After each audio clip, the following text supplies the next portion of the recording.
Wynn, and we are about to sit down and have a little talk about the music industry and what they've experienced. Let me start by asking, what are your pronouns? Oh, her, Her? Okay. she, her.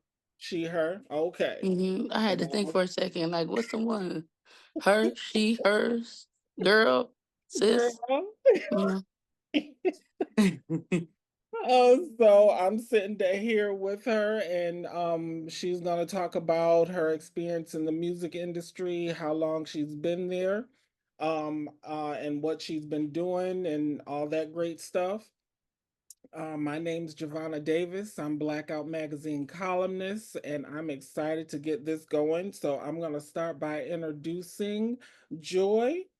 Today, I have the immense pleasure of sitting down with a truly remarkable artist whose music has touched hearts and souls around the world. With her unique sound that blends genres effortlessly, Joy Stewdiopheen Wynn has not only carved out a space in the music industry, but has also used her platform to uplift and inspire. A Grammy nominated recording artist, Joy's journey is one of passion, resilience, and authenticity. From her powerful lyrics to her unforgettable performances, she's an artist who truly embodies what it means to live and create fearlessly. Joy, thank you so much for joining us today. You're welcome. Thank you. So Thank I'm you for having me. Yes, absolutely. So I'm going to start by asking the first question. Can you share how your journey into music began and what inspired you to pursue a career in this industry? Yeah. Well, so I'm a engineer, songwriter, producer. Hmm. So I got into it basically like I grew up in the church. So being at church almost every day of the week when I was younger with my parents. I started singing in the choir over at Baber Amy Church, playing the drums. And then I started doing the sound for the church when I was younger. And I just Mhm. kind of fell in love with it then. And then so after I was doing sound there when I graduated from high school, I went to MCC and I sang in a gospel choir. And after that, we had to do like a well, while I was in the gospel choir, we did a live recording. Mhm. And around that time, like Missy Elliott had just came out. So I was learning like who Missy was, what she was about, and just wanting to do everything that I thought Missy was doing at the time. And Mhm. so like we had to do overdubs, and from singing in the choir at MCC, I didn't know what overdubs were. I didn't know what studio stuff was. So we Mhm. went to the studio, and I remember walking into the control room, and there was this dude there, the engineer. His name was Malcolm. He had this like spiky blonde hair, and he was sitting in there in this big old black um leather chair with all these buttons in front of him. He was sitting in front of a Control 24, and I was just like so in awe. And so while the rest of the choir was going into the control room to get it set up so they could start singing, I'm sorry, in the live room. I was in the control room with Malcolm, asking him if I could push buttons. So he was like, I saw him push the talk back button. And so he was like talking to the people in the other room. And I was just like, hey, yo, they can hear you? He was like, yeah, there's a microphone on here and it's connected to the other room. So yeah, they can hear me. I was like, can I push that button? Can I do that too? He was like, yeah. And there was a chair that I was like, can I sit right here too? He was like, yeah, come on. And so I sat there and I pressed that button. And next thing they heard was my voice. And then my brother Josh was just like, Joy, get in here so we can sing. And I was just like, dude, hey, yeah, nah, I think y'all good in there. I think I'm good in here. And so Mhm. ever since then, I went to school there. That was at Finger Lakes Community College. That we did the overdubs in their studio. And after that, I literally went to Finger Lakes to get my associates in music recording technology. And then I went to Columbia in Chicago to get my bachelor's in sound design and production and engineering. So that's how I got started. Um, Now, you said you're also a songwriter. Have you written any songs for artists that you can name? So that's what the Grammy nomination is for. So the Mm-hmm. Grammy nomination is not for me as an artist, it's for Mm-hmm. me as a writer engineer. Mm-hmm. And that would be for Chris Brown's album, the last one, not 1111, which is out now, but the last one, Breezy and Breezy Deluxe. They put my song on both of those albums. So I did number 7, Closure. And so basically with that one, I engineered the demo for it with the Mm-hmm. songwriter who wrote it. And then the song got placed and they kept my vocals on. So it's Chris Brown featuring her in the guitarist, the Mm-hmm. singer. And Yeah. and so they kept my vocals on her hers verse. Mm-hmm. So my work is actually inside of the record, which allowed me to get the nomination. Oh, so you Um the artist, baby, that's you. You are yeah. still in there. You Oh still yeah, performing. yeah.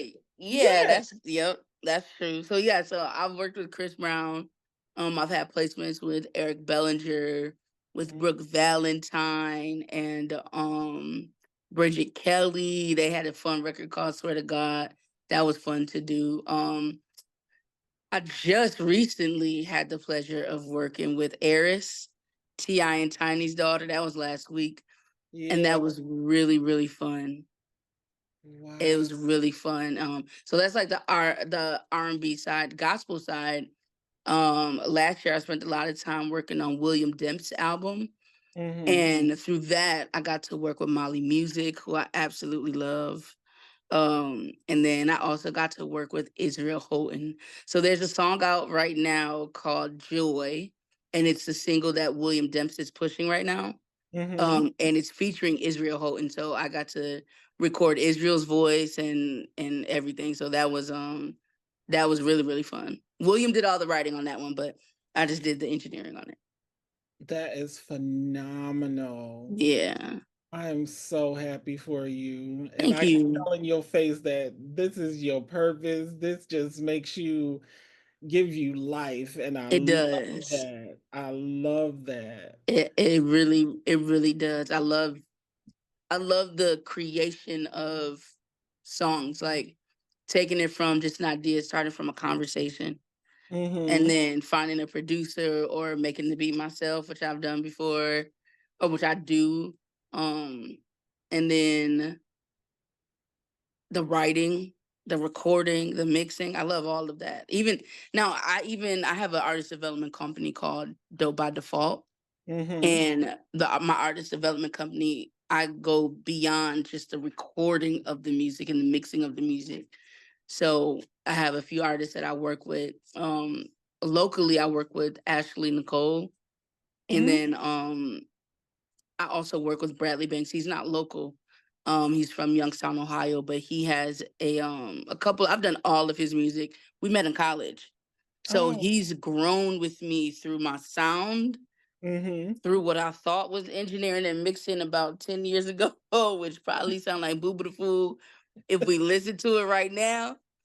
But I've been working with him for a while, and he's been right by my side on the stuff that as a producer, I've kind of engineering was my step in. Like that's what got me into the rooms. It's what keeps me in the room. Well, let me not say that it keeps me in the rooms. It for sure once I got to LA, it got me into the rooms as an engineer. But then people started learning that I can sing and rap and vocal produce and mix and stuff like that too. So Bradley's been by my side as I continue to fine tune my skill. So through that, his music shows kind of like the transformation of what my career has been, like perfecting my craft. So Okay. Awesome. Now, who are some of the artists or musicians that have influenced your sound and the style that you use the most? so I'll save the obvious for last. The first one I would say would definitely have to be Kirk Franklin and Donald Lawrence. Mm, And by that, I mean the sound of like background vocals. I love background vocals. mhm, I love how they are produced. I love how they sound when they sound good, you know. And so watching Donald Lawrence when I was in college, I got to sit in on one of his sessions. And it was just couldn't believe that I was standing there watching because it was one of those things like back then I was watching DVDs of him and Tri City Singers. And to be in the room where I'm on the other side of the glass and I get to hear it in real life. And then I got to see him shape and mold the vocals. And mhm. because they had relationship, he has a relationship with his singers that he works with, they knew exactly what he wanted. So it didn't take him a long time to get from them, and it didn't take them a long time to deliver what he needed. So I Right. was able to just see how the session worked, how he worked with singers. And then Kirk Franklin, that's just something I've studied by ear, and it's just his sound to his singers. Like I love their tiny desk. I love their tiny desk Yeah. because it sounds so good. And it's only like maybe three or four singers, Mhm. so Very clean. Very very clean. yeah. So yeah, so I would say those two at first, and then Missy Elliott is just she's the number one inspiration. Like, I when it comes to her background vocals, um, her ad libs, her cadences, her flows, like her melodies too. We're not even gonna get into the video and the styles and Yeah. her creativity visually, but sonically her visual, like her and Timbaland.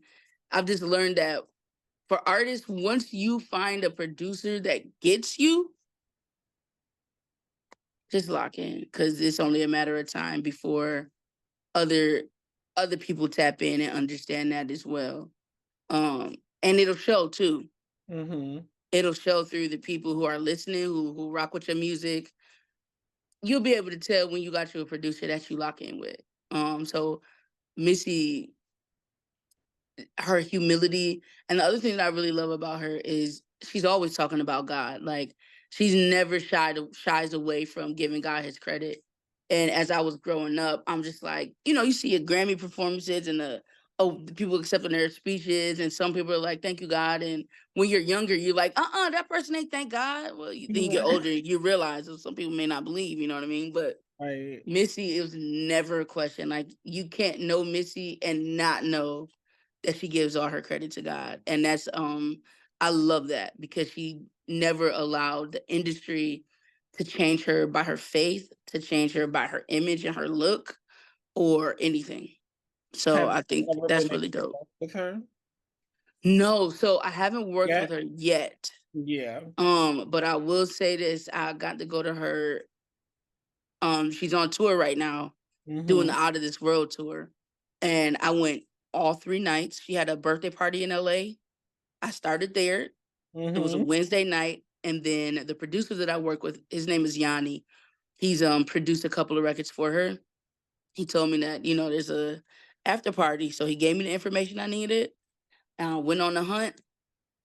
We found our way to the VIP and we gave them our name, told them that, I'm Yanni's engineer. And they let us up. And it was amazing. Missy was so close. I could have walked up to her and touched her and Mm, just said, "What's up?" My sister Tiff Braid, she's from Rochester too. Um, she she went up to Missy and talked to her for me. Well, she went up to talk to her, and right. then she was just like, "My sister's here. She's a little shy, but I'm gonna bring her up here to talk to you." And she was like, "Okay, yeah, cool. Yeah, that's cool." And it was such a cool environment to where it was like her dancers. It was in a symphony, a ballroom in LA. Mm. And it was nice. There were like maybe 10 TVs around the room with all Missy videos, Timbaland and Magoo, Aaliyah, like all the people that she worked with. Their videos were playing on the wall, and all her dancers were in there. Like they can't sit still. They can't.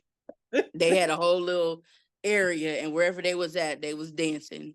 Um, and then let me see who else was in there. Like MC Light was in there, Yo Wow. Yo was in there, um, Timbaland was in there.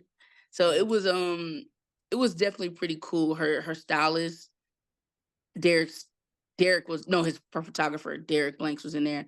And then her stylist was in there too. His name is I'm drawing a blank on him. Larry Sims. That's his Mhm. name.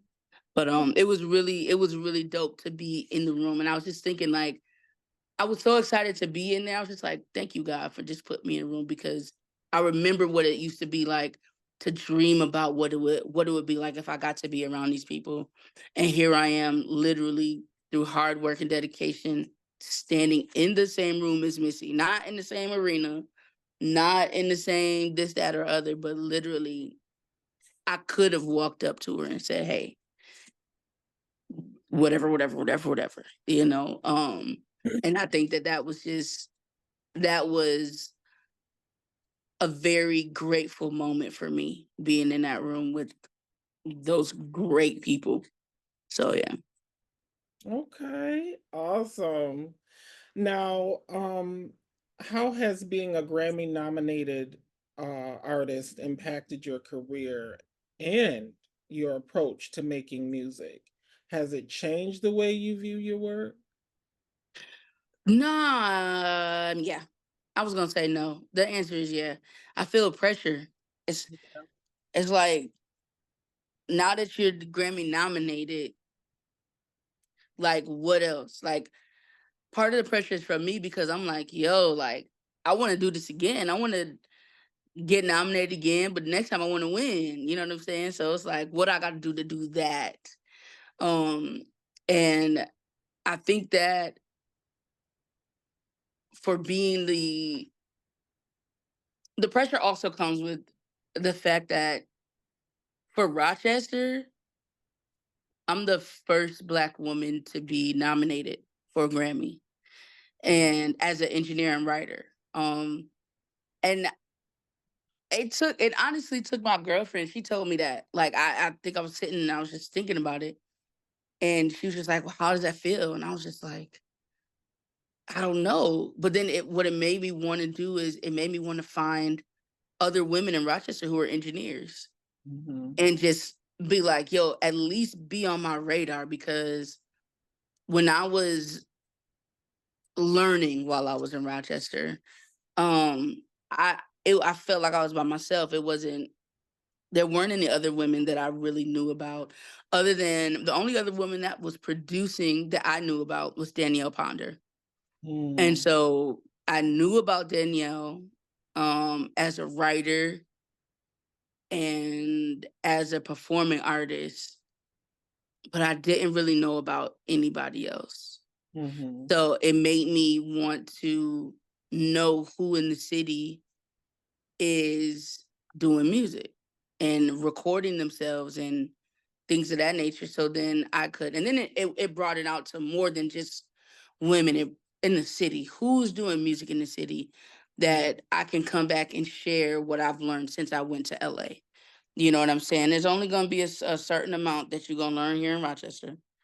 And then you got to go out and you got to apply what you've learned. And all that's going to do is put you in situations for you to learn even more, you know? So I think that some pressure came with that, but then in the approach in my music, I started paying more attention to. I was always studying music, but I began to study differently.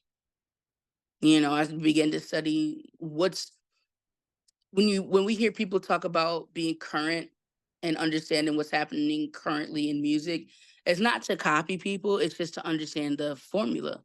Just Mhm. like with social media, we got an algorithm, music has an algorithm as well, you Right. know? So learning what that is in the right timing will really be helpful to artists, you know? That way you can still be yourself and be independent and do what you do, but there are it's politics and everything that you have to play. So Right. knowing what that is and knowing when to apply that and when not to apply that is key. So, That's very valuable information. yeah. Definitely. Um, Now, what has been the biggest challenges you faced in the music industry, and how did you overcome them? The biggest challenges. Mm,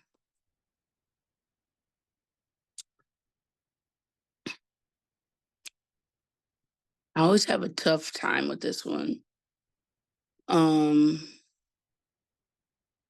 Because it's so many challenges, or do you feel it hasn't been enough? well, not because there's so many challenges, right? Because there are challenges, but my it's difficult to answer because I don't think I perceive everything as a challenge, right? So there's been obstacles, and then obviously being a woman in the music industry, there are challenges, right? Um, I've been on the side of, I wouldn't say necessarily like being uncomfortable. Been times where I've had to look at people sideways, like, mm? Mm-hmm. Mm-hmm. um, and so in some of those moments, I think that it's so important to have community to where you can talk to people about when those things happen, Mm-hmm. and um and kind of be like, what am I trying to say? Like, you have somebody that can talk to you and help you get through those moments, Right. because sometimes those moments can be confusing. Like, I is it me? And that's what it really is. Being able to have those conversations with somebody that's like, that can let you know, like, no, it's not you, or yes, it's you. Someone that's gonna be honest with you and Right. be like, yeah, you know what? In that situation, I probably wouldn't have, but I'm kind of, but in this situation, I'm glad that you did, and that was a good idea that you did, and it's not you, it's definitely them, Mhm. type of thing. So having that community to kind of bounce that information off of, and just where you can vent and people not be offended or take it a certain way, you can just speak freely. I think that that's very important. So in the sense of challenges, um, I think that one of the biggest challenges that I guess I've had, but I'm so glad for my community, is more of mental struggles. So imposter syndrome. I just didn't want to say something cliche, but here's the truth about it. Imposter syndrome is real. Like, Very it's a true. real thing, and maybe something that we don't talk about too much. Mhm. But I think Especially in that, our community. yeah, I Yeah. think that it's absolutely key. We self-sabotage a lot. And so if I had to say that some of my biggest challenge has been me getting in my own way. I think I can say that. Yeah. And because of either having imposter syndrome or just doubt and insecurities, um, I think that I could have had more opportunities. I've could have been in different places. I'm grateful for where I've been and what I've gone through. Wouldn't change it for the world. But moving forward, I really believe in speaking, allowing your higher self to speak to your current self. Mhm. Because that person that we all want to be, that engineer that I want to be, being, that person is still within me, and Mhm. they're just looking at me like, "Girl, get it together so we can go ahead and get it together. No, we need to study this. We need to watch these YouTube videos. We need to call so and so and ask questions because we don't know. But trust me, when we get this information, it's some dreams that's gonna come true.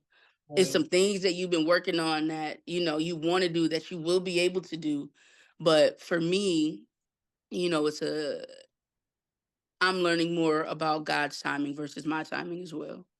And through my journey as an engineer, through the challenges that I've had. I believe that with imposter syndrome and such, I've probably held myself back a lot just by my thoughts and Mm. being afraid that I couldn't or I can't do something that I'm sure that I can do. So kind of letting those thoughts win, um, I guess would be one of the biggest challenges. But the journey of silencing those thoughts and those feelings and just changing my perspective of how I look at things, I believe that that is something that is key and has helped me a lot. Yeah, and that's very real because that's what a lot of people go through in almost any career that they're in. Like, Yeah. I do not only this as a columnist, but I'm a nurse. I'm a community advocate. I run my own 501c3. So you always are faced with those internal challenges that Hmm. that can tend to hold you back sometimes until you overcome them. So Yeah. I'm glad you touched on that point because that's a huge factor, especially when you're striving to be your best self. So Hmm. that's perfect. Yeah. Now, are there any upcoming projects or collaborations coming up that you can talk about? Anything particularly that you're excited about? Okay, so here's the You thing. haven't signed the NDA for yet. Oh, I think over the summer I think I signed 2 NDAs. Mm, Um, but yeah, I'm excited for so with my here's my only hesitation is this. In the industry, we believe in not there's some people, I am one of these people mm, that believes in not speaking on things until happen. they happen, because with the Chris Brown situation, I was told I was told earlier that it was happening, but I refused to believe it because it was like 2 summers after Kanye dropped, and he changed his track listing after it came out. Mhm. I had never seen anybody do that before. And when I saw that happen, I said, "Oh my gosh, like he's taking people off his album in real time." I will never say that I got this on so and so, so and so, so and so again, because who knew that that was? It's probably just because it's Kanye, he was able to do that. But no, anybody has that power to do it. Like even Beyonce did it with Khalees on her album. So Mhm. I don't speak about it until it happens for sure. But what I can speak about are the experiences that I've had. Yeah. And I'll say that working with T.I. and Tiny's daughter, um, really, really dope experience working with T.I. and Tiny's daughter, Eris. That has been fun. I know that she's working on a project. Mhm. Um, and so I'm excited for whatever contribution that I have that lands in that situation. So that's one. I'm currently working with a producer who is having me do a lot more writing. Mhm. And that's been a really cool different side of things as far as like not just engineering stuff. So that I'm really excited about doing more writing. I've been working on Bradley Banks, his album or his next project. Um, and that's been awesome too. I spent the summer with him in LA for about 6 weeks working on urban contemporary Christian music. And I'm excited about that stuff. Um, I'm so excited that Terrence Sunchild is coming out to LA because I'm excited to see what she's gonna do out in that world. I think that she's gonna flourish, and I'm really excited to be there to contribute however I can Right. to help that. She don't need me, she got it. But I'm excited for that as well. Um, And just really like for my artist development company, is there's a couple of artists that are working on albums with me. So I'm going more into an executive producer role, and that's been exciting. Wow, Um executive producer? yeah, so that's been pretty fun. Like I've always felt like that I was born with a label inside of me. Mm, Like, but I just didn't have all of the pieces or the capital to execute. But I believe that God is going to give me what I need, and there will be a day that I can be like, yo, yeah, this is the Dope by Default label. And this is what we do, and it be operating the way it needs to operate. But right now, it's just me. And mm, then I have some people that my people help me out, my tribe.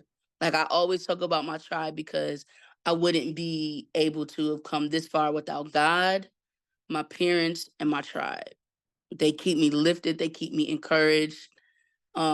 They lift me up when I'm just not, feeling like I'm good enough or worthy enough, or the reminders from them keep me humble, and they keep me encouraged because you need people around you that will speak into you and pour into you, not because they want something from you, but just because it's their truth that they see. amen. And I'm very, very grateful to have those type of people around me. I try to keep my tribe a little small because you see things and you hear things, and you see things and you hear things, Mhm. and you got to pay attention to the people when you know that you're destined for something and you can feel it. I think that, like, for artists, there's this thing within us where we don't understand it, so it's something that we're trying to figure out as creatives, and Mhm. other people are looking at us trying to figure it out, thinking that we crazy because of what we're trying to do to make it work. And she's like, no, God gave me a vision, and I'm going to work hard for that vision because he showed it to me. And if he showed it to me and you don't understand it, it's okay because you're not seeing it through the eyes that God meant it to be seen through.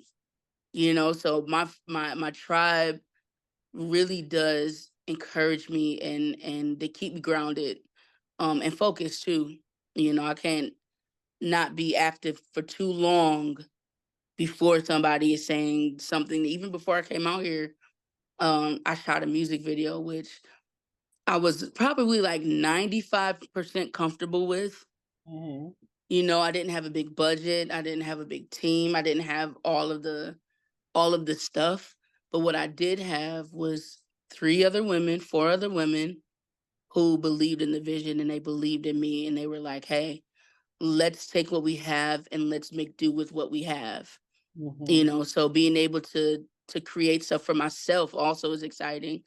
And I look forward to doing more of that. But as a creative, just really going for it, and just trying new things. I'm excited about that type of stuff as well. So yes, there's a lot going on. It's kind of all over the place, but in this journey of being in the music industry and wearing multiple hats, I Mhm. just consider it to be a blessing to even have work to do. You know what I'm saying? So Right. yeah. Now, what's the advice you would give to an up and coming LGBTQ plus artist who wants to break into this industry, and um how to get started and what to expect, and your words of encouragement for them?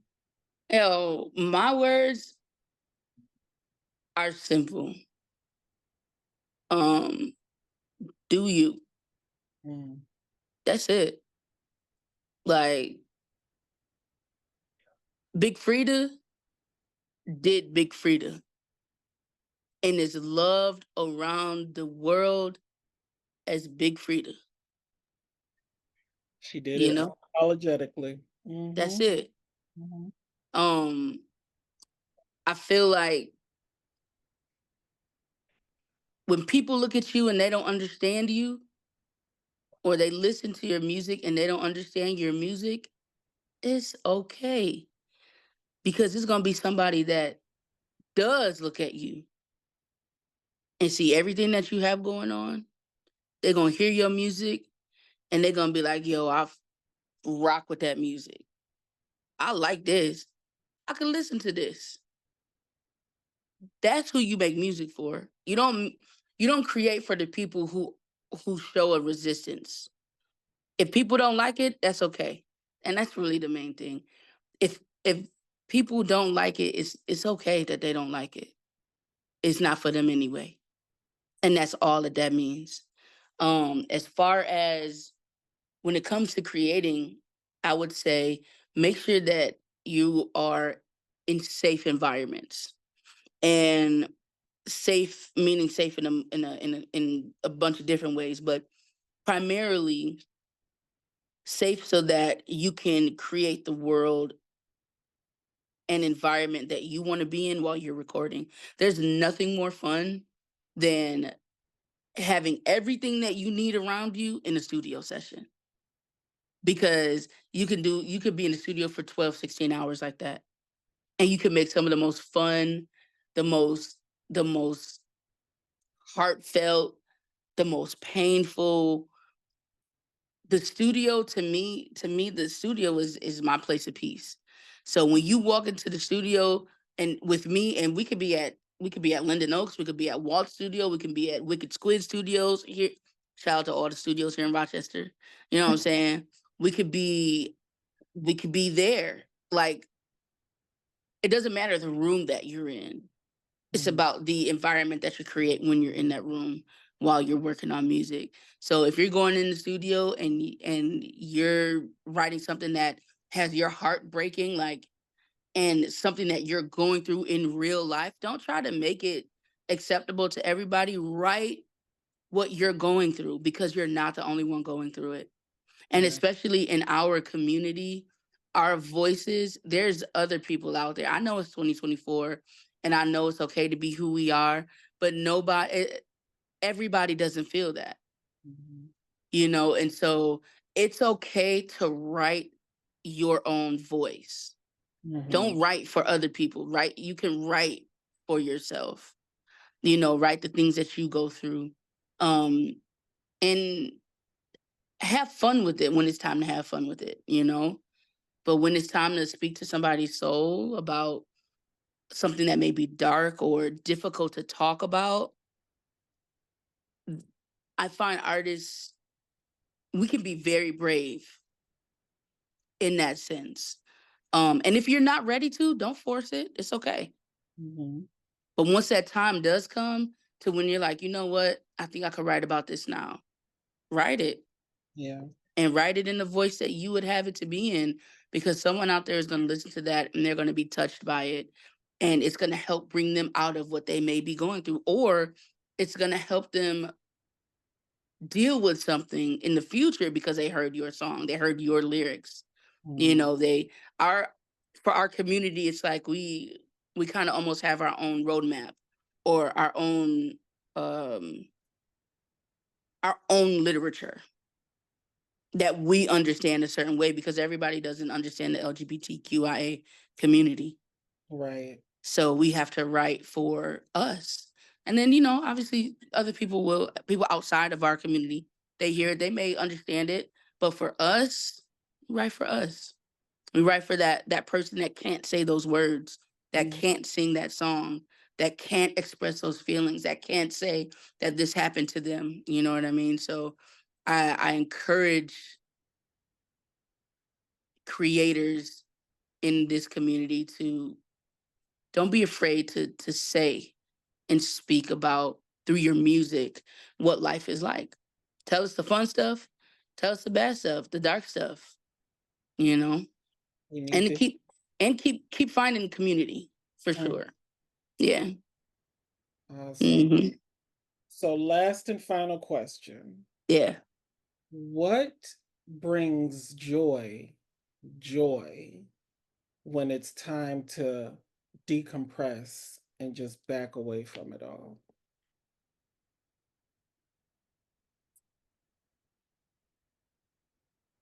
Um, what brings me joy When I decompress, honestly, it's about to be so corny. No, there's no corny. It brings you happiness. There It is nothing does. corny about it. It brings me peace. Like it's man, tearing freaking Sunchild. Aw. Like she really does. So I was speaking about this at one of my events I had Sunday, and it's about partnership as a creative. Mhm. We got to have the right partner. Yes.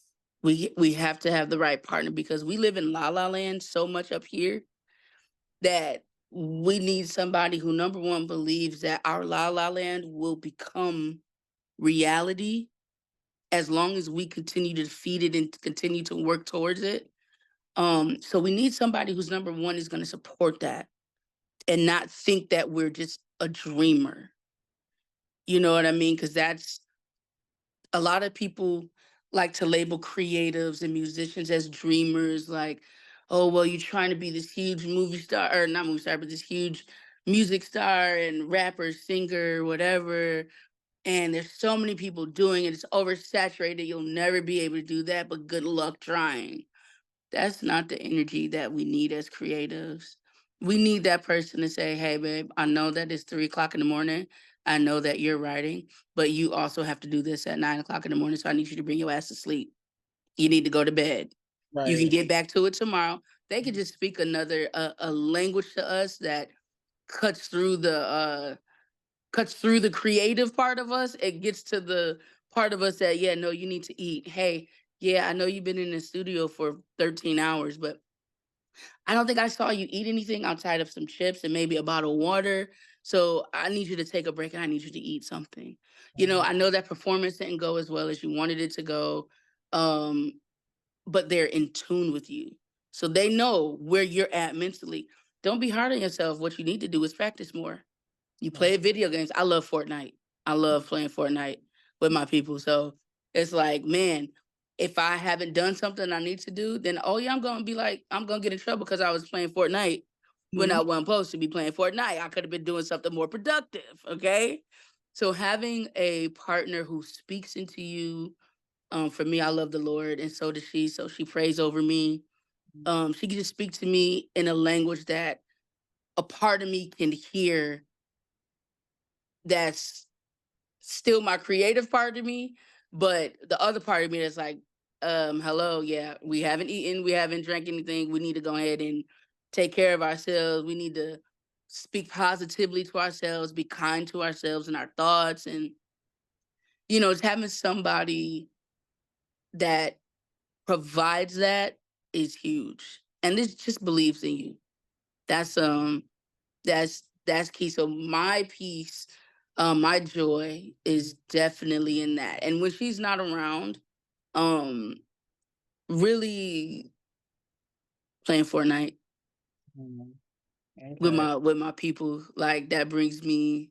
It's so fun to get lost in Fortnite, and just play that for like 3-4 hours, and then get back to music. But that's what brings me peace, man, for real, and makes me happy. Awesome. Yeah. That's great. Well, Um. Joy, I completely enjoyed sitting down and having this conversation with you. I Thank you. wish you the best. This is just the beginning. I'm going to see a lot more Grammy nominations and wins from you. Thank you. I received that. It's about to it's about to blow up for you, and I'm so excited to see one of our own do it. Not just one of our own in the LGBTQ plus community, but one of our own as Black people. I'm overjoyed by that. So thank you for joining me here and taking the time out, and Yeah. thank you to our readers and viewers. This is Javannah Davis, Blackout Magazine columnist, sat down here with Joy Stewdiopheen Wynn, and just keep looking out for her and all the great things she's about to do. Thank you. Thank Be you. safe, Thank you for having me. love each other. You're welcome. Yay.